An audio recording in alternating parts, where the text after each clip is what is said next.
Di dalam ilmu hukum, kalau Anda belajar legal philosophy, ada satu buku yang ditulis oleh, judul bukunya itu Homo Sacred, manusia suci, oleh Agamben. Dia terangkan begini, manusia itu dijadikan subjek hukum agar bisa dihukum. Tesisnya sederhana.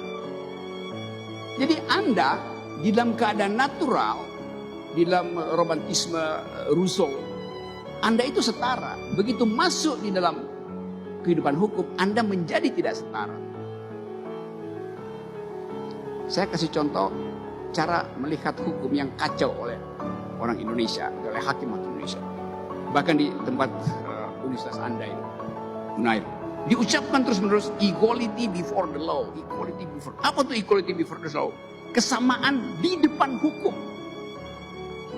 Kesamaan di depan hukum. Kita semua sama di depan hukum itu. Catatannya siapa? John Locke.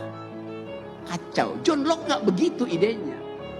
Bukan kita yang harus sama di depan hukum, melainkan hukum yang harus bisa diakses secara sama oleh kita yang berbeda. Itu yang namanya equality before the law.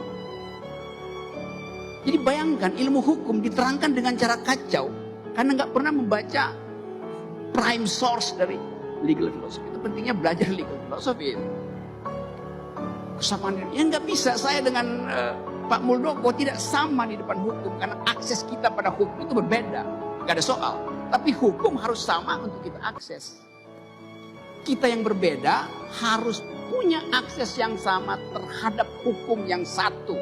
Itu yang namanya equality before the law. Kita yang berbeda, bukan kita yang harus sama di depan hukum. Gak begitu cara lihat.